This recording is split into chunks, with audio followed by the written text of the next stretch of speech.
දැන් මාස 25ක ස්ථාවර තැන්පතු සඳහා 10.75ක අසම සම පොලියක් LB යසෙසුරු.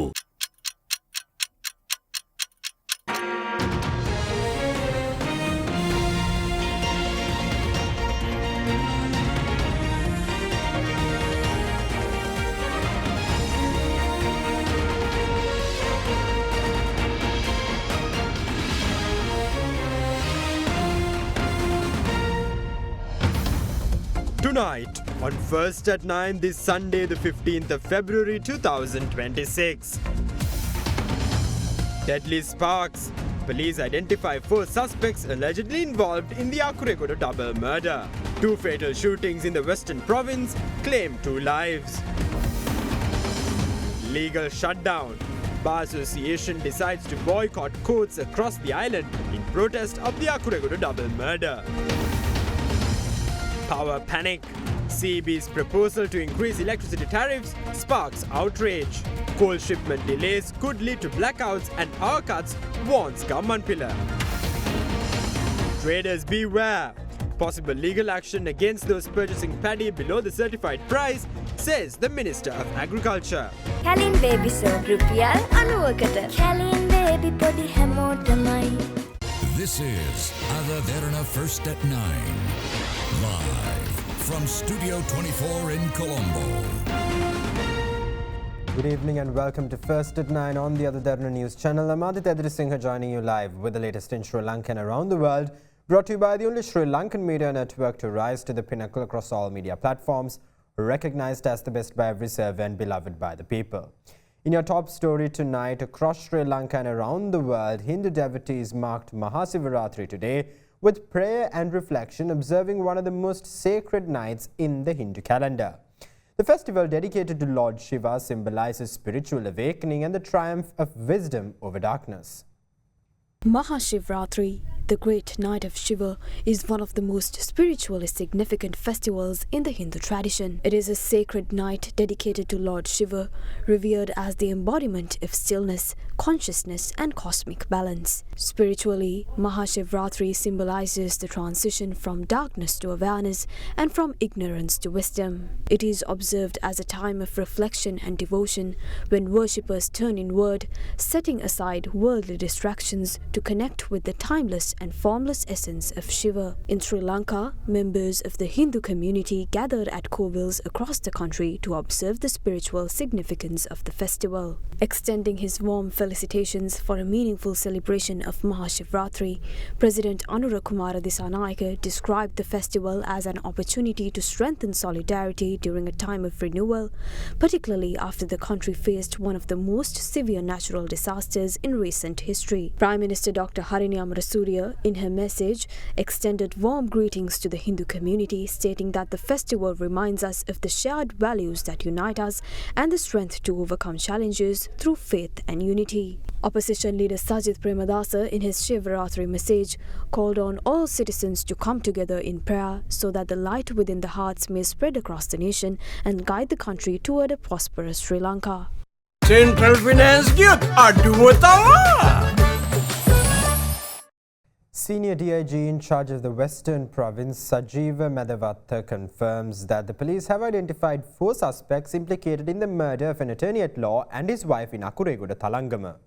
The car purportedly used by the shooters was found ablaze by the police last night along a by-road in the Agalia area of Baddigama Gaol. 12 police teams are currently conducting investigations to track down the shooters.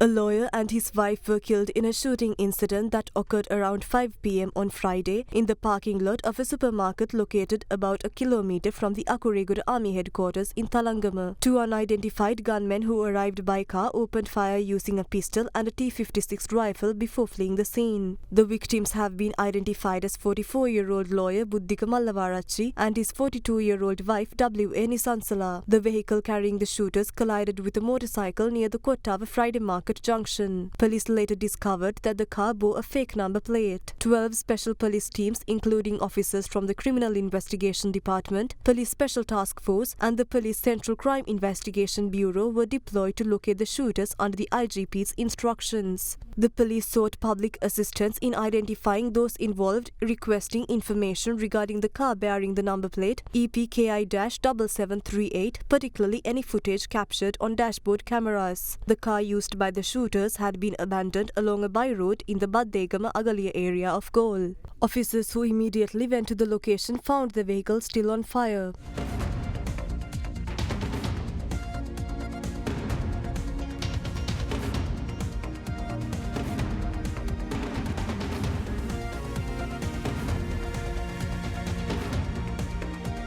Other Derana correspondents reported that the car was set ablaze and destroyed approximately 1.5 kilometers from the Baddegama interchange on the Southern Expressway. Further investigations are ongoing by the 12 police teams. We tracked the vehicle and located it. This vehicle was involved in an accident. As a result, its number plate fell off at the scene. Upon inspection, we discovered that it was a fake number plate. We have now clearly identified the route the vehicle took. We traced it up to Horana yesterday. තවදුරටත් අපි CCTV බලනවා. ඊ හවස වෙනකොට හොරණ දක්වා ගමන් මාර්ගය හොඳයි. කොහොමද මේ වෙඩික්කරුවන් එම වාහනයෙන් ඉවත් වෙලා තියෙනවද නැත්නම් එම වාහනයෙන් ගමන් කරලා තියෙනවද එහෙම තියෙනවද CCTV? මට කියන්න පුළුවන් කරුණ අනුව යම් ඔය මං කියන හොරණ ප්‍රදේශය කියලා කිව්වනේ. යම් කිසි දුරක් දක්වා අපි හිතන මේ අපරාධකරු මේ වාහනේම ගමන් කරා කියලා. ඒ කියන්නේ හයිවේ එකේ ගිහලා නැහැ. හයිවේ ගිහලා නැහැ. කොට්ටාවට නිකන් ගියාට කොට්ටාවෙන් හයිවේ එකට දැම්මේ නැහැ. හයිවේ එකට. මොකද එතන අපේ කට්ටියක් හිටියා.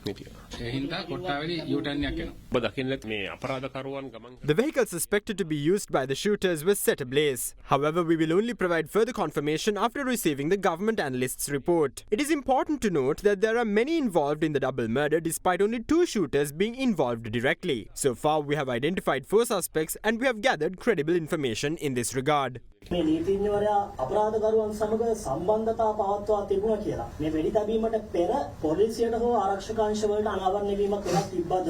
මේකෙදී අපි පොලිසිය වශයෙන් කිසිම Neither I nor any police officer here, including the police media spokesperson, officially communicated such an assertion. This case is still under investigation. While some facts are known, we cannot yet confirm the accuracy of certain bits of information. It should also be noted that the individual was a criminal lawyer, not a civil lawyer. කිසියම් අවස්ථාවකදී මේ වෙඩි තැබීමට පෙර මේ නීතිඥවරයාව CID එකට හෝ police මද්ද්‍රව්‍ය නාශක කාර්යාංශයට හෝ ගෙන්වා කිසියම් මේ සම්බන්ධතාවයක් ගැනීම ප්‍රශ්න කිරීමක් වෙලා තියෙනවා. ඔය එක් අවස්ථාවක මෙම නීතිඥවරයා Yes, he was summoned once to provide information regarding a drug raid. However, this does not imply any direct connection between him and the narcotics trade. He has not been summoned thereafter.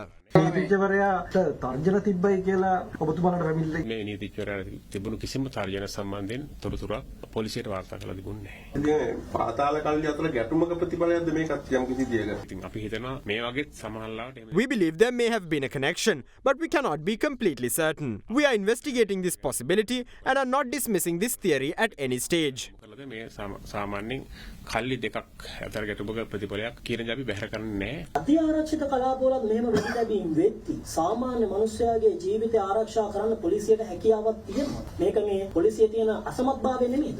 සිදුවීම් වගේම It is important to also consider the measures taken to prevent further harm. The situation was controlled to this extent because of proactive steps taken by the police.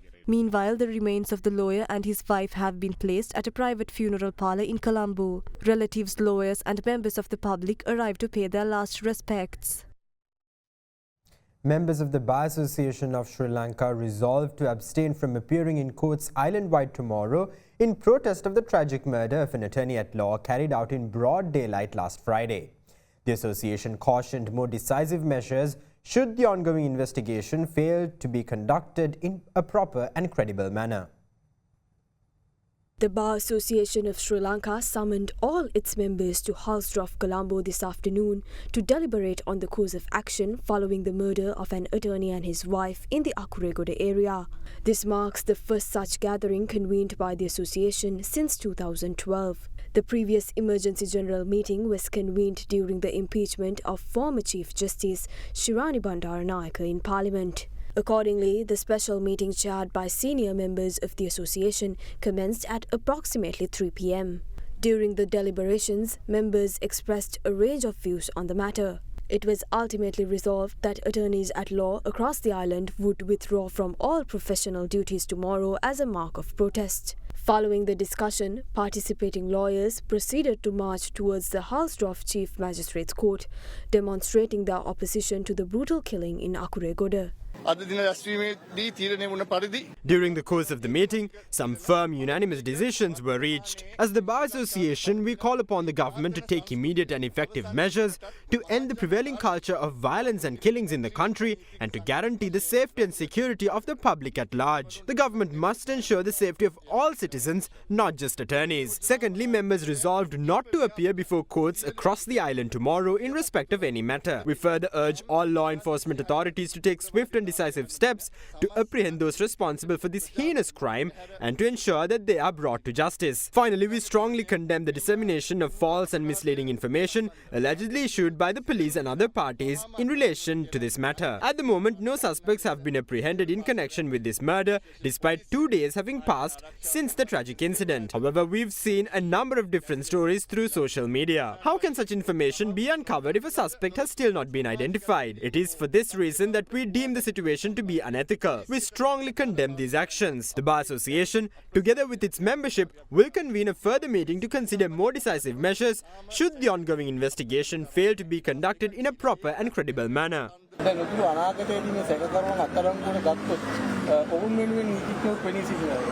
No decision has been made in that regard at this stage. We have several contradicting ideas pertaining to the situation. Accordingly, an appropriate decision will be taken at the relevant time following due consideration.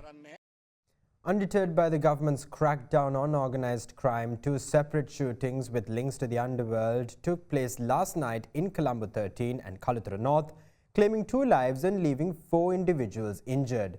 Authorities believe both incidents may be linked to personal disputes and criminal rivalries. Last night at around 8 p.m, a shooting occurred at a barbershop in Jintupitia, Colombo 13. CCTV footage captured the assailant arriving at the scene on the passenger seat of a scooter and firing around 17 shots from outside the barbershop using a T56 firearm. The assailant and the driver thereafter fled the scene of the crime on the same scooter. Subsequent CCTV footage showed the scooter being abandoned in Kotahena while the assailant was seen boarding a 3-wheeler in Andhrupuvidya. 5 people were injured in the incident and were admitted to the Colombo National Hospital. One victim, a 20-year-old resident of Silavathura Mana, later succumbed to his injuries. Police stated that the deceased had no prior criminal record and that 3 of the 4 other injured individuals also had no previous criminal history. The owner of the barbershop, 26-year-old Stanley Dilukshan, was also injured. Authorities suspect Dilukshan to be the intended target of the shooting. It was also reported that Dilukshan is reportedly a close associate of Palanisiran Glorious, a criminal currently in India. Police believe that the shooting may have been carried out by those affiliated with Palani's rival Balachandran Pushparaj alias Pukudu Khanna, who is currently in the custody of Indian security forces. Investigations into the incident are ongoing. In a separate incident, another shooting occurred last night in the Wadiamankara area of Kaluthara North, resulting in the death of a 32-year-old small-scale restaurant owner. The incident took place at approximately 7:50 p.m. when 2 assailants on a motorcycle opened fire at the victim. The victim succumbed to injuries sustained to the neck and chest after being admitted to Kaluthara Teaching Hospital. Authorities reported that a 9mm pistol was used to carry out the shooting, while 3 bullet casings and 2 bullets were recovered at the scene. The motorcycle used by the assailants were later found abandoned in Bandaragama. Police investigations suggest the shooting may have been linked to a month-long personal dispute with an individual named Pubba from Puthupitiya Wadua, who allegedly issued death threats to the victim.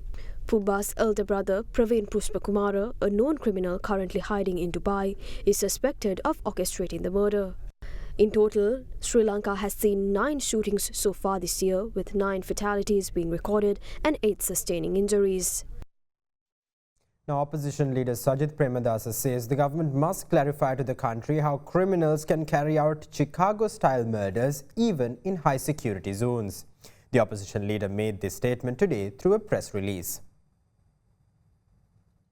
In the statement, the opposition leader said that at a time when the government has enacted emergency laws and even called the tri-forces across the country to maintain law and order, the governments must explain to the country the murder of a lawyer and his wife near the Akuregoda security base in a Chicago-style attack. He added that this brutal killing demonstrates both the breakdown of law and order in the country and the government's inability to protect it.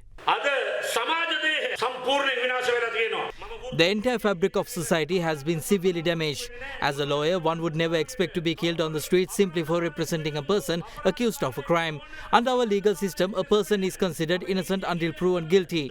Until a verdict is delivered, that individual is not a criminal. What does it say about our society when even the lawyer representing such a person is killed? Whenever someone is murdered, the police immediately claim that the victim had connections to the underworld. It appears that anyone who dies posthumously labelled as having underworld ties. Did this government come to power to eliminate individuals allegedly connected to the underworld, or did it come to bring the underworld to justice and steer the country into the right direction? Is this Chicago or Haiti? If you are killed, the narrative quickly becomes that the victim has underworld links. They are even assigned nicknames to reinforce that image. Claiming that these are underworld-related incidents, people are being left dead on the street like animals. Now even a professional has been killed. If this continues, a doctor could be killed in future simply for providing medication to an alleged underworld figure or even to a family member. It may then be claimed that the killing occurred because the doctor treated someone connected to the underworld. Such statements should not be made by a government.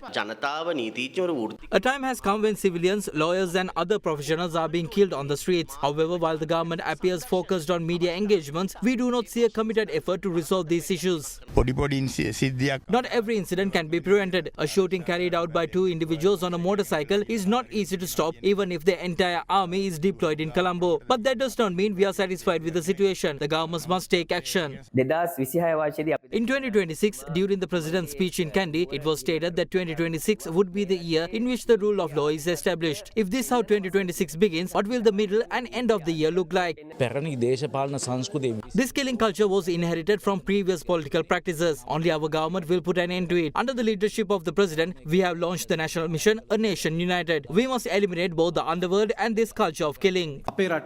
This government came to power promising to end the underworld and saying they would be giving tuition how it would be eradicated. It also boasted about eliminating drug trafficking. The reality, however, is that the underworld and drugs still exist, as does Andro Disanayaka. The only difference is that the boasting continues. Now in other news, the Ceylon Electricity Board's proposal to hike electricity tariffs by 13.56% from April to June this year has prompted outrage by power sector pressure groups who vowed to protest if the hike is approved. Leader of Pivithuru Heluru Mewude Gammanpilla warns of blackouts and power cuts later this year over delays in coal shipments and the possibility of the Norochole power plant being rendered inoperative.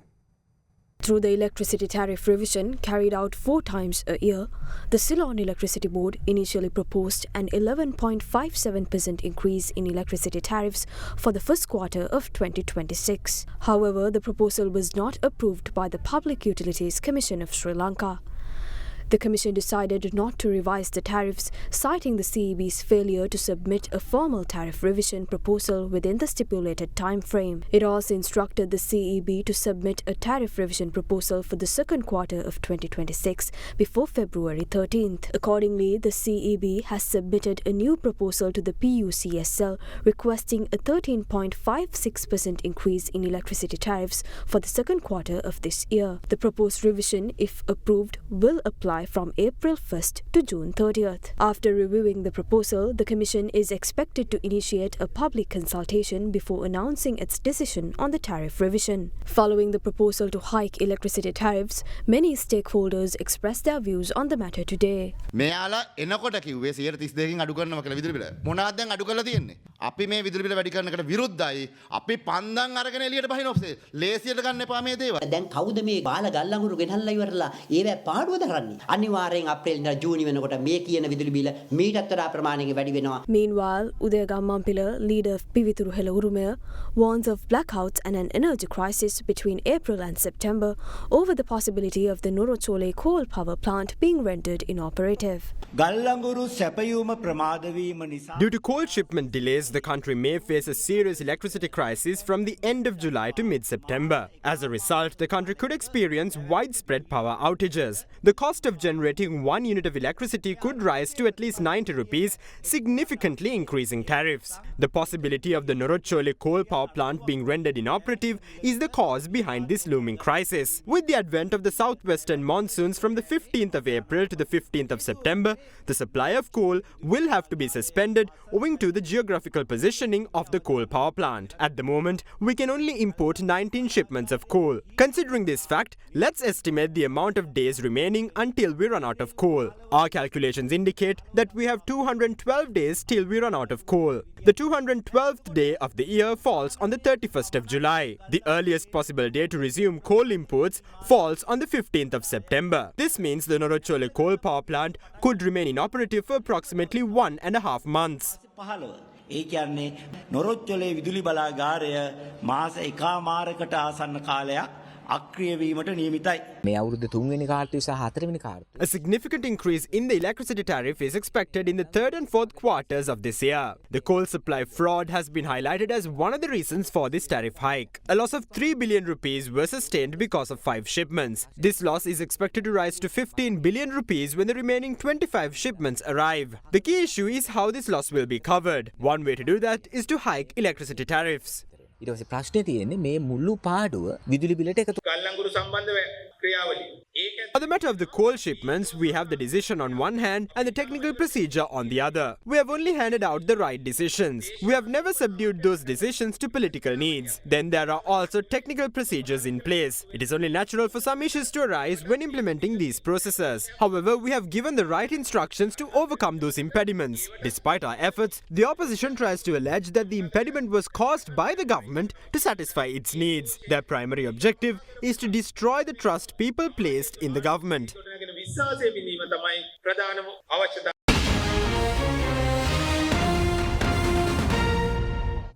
Welcome back. Now, Minister of Agriculture, Livestock, Land and Irrigation, K.D. Lalkantha asserts that deliberations are currently in place to explore the possibility of initiating legal action against those who purchase paddy below the certified price.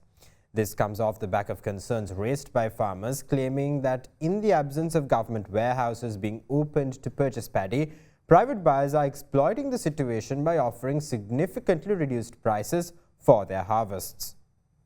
Although paddy lands affected by Cyclone Ditwa have been restored to some extent, vast extents of fields in the Polonnaruwa district and Ampara districts have suffered severe destruction. This devastation is largely attributed to an unidentified disease that causes the paddy leaves to turn yellow and wither. Despite the application of various agrochemicals under the guidance of agricultural officers in an effort to contain the spread, the outcomes have fallen short of expectations. Against this backdrop, harvesting of crops during this year's Maha season has commenced across several districts. However, farmers in the Ampara district endured much hardships due to the relentless heavy rains currently battering the area. The downpours have led to breaches in irrigation canals, causing widespread flooding of paddy lands. In many instances, even the harvested grain soaked in the fields themselves. The continuous rainfall over several days has also made the drying of harvested paddy a challenge, compounding the farmers' distress. Similarly, farmers in the Polonnaruwa district are facing severe hardships as they remain unable to properly dry their harvest. They express hope that relief would come if warehouses operated by the government's paddy marketing board are open to facilitate paddy purchases. Amid this deepening crisis, farmers lament that they are compelled to sell wet paddy to private buyers at prices ranging between 75 and 80 rupees per kilogram, leaving them further disadvantaged. In this context, Minister of Agriculture, Livestock, Lands and Irrigation K.D. Lalkantha stated that he intends to enshrine the government's certified paddy price into law, thereby offering stronger protection and stability to the farming community. In the past, the hardship endured by farmers led them to take their own lives, particularly when previous administrations failed to ensure fair and just prices for their harvests. In a bid to enhance the livelihoods of our farmers, the government has now established a higher certified price to safeguard their income and dignity. Despite the announcement of these certified prices, there have been instances where segments of the private sector have purchased paddy at rates below the stipulated amount. In response, we are currently engaged in deliberations to explore the possibility of initiating legal measures against those who purchase paddy below the officially certified price. Opposition leader Sajith Premadasa vows to draw the government's attention to issues faced by the farmers and also pledged to reduce the impact of the human-elephant conflict. He made these promises while addressing a gathering in Suryavawa. Opposition leader Sajith Premadasa visited Andaravava in Suryavawa today to meet with the farmers in the area and discuss their concerns. However, during the meeting, tensions arose when the leader of the Left Bank United Farmers Organisation began addressing the gathering. A group of individuals objected and demanded that they be given the opportunity to present their grievances directly to the opposition leader first. The situation briefly disrupted the proceedings and police intervened to remove those causing the disturbance. There must be no division among farmers. Tensions have arisen due to several issues including concerns over forest reserves, elephant management zones and proposed development projects in the area. I pledge to do my utmost to draw the government's attention to these matters to reduce the impact of the human-elephant conflict and to protect the rights of farmers.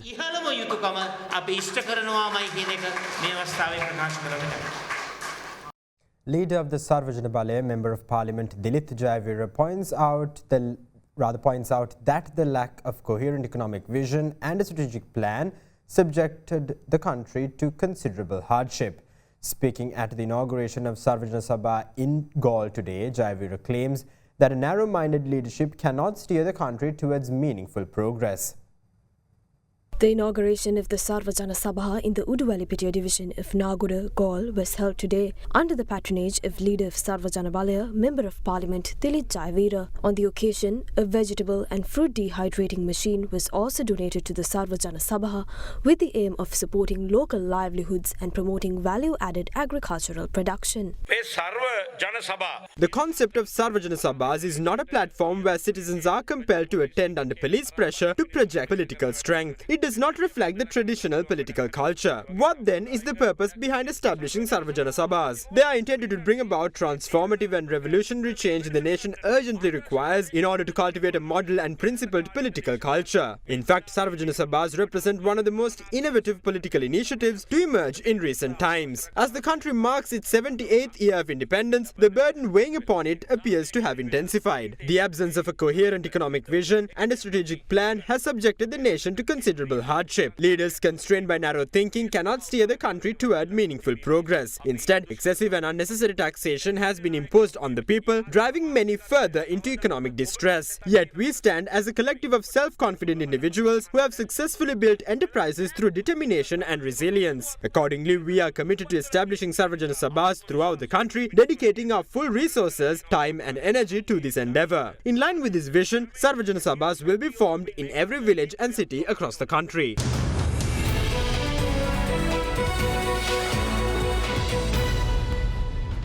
Welcome back. Now in some international business news, China's President Xi Jinping says that Beijing is scrapping tariffs for all African countries except Eswatini, which maintains diplomatic relations with Taiwan starting from May 1st. China already has a zero tariff policy for imports from 33 African countries, but Beijing said last year it would extend the policy to all 53 of its diplomatic partners in the continent. Announcing the date, Xi said the zero tariff deal will undoubtedly provide new opportunities for African development. China is Africa's largest trading partner and a key backer of major infrastructure projects in the region through its vast Belt and Road Initiative.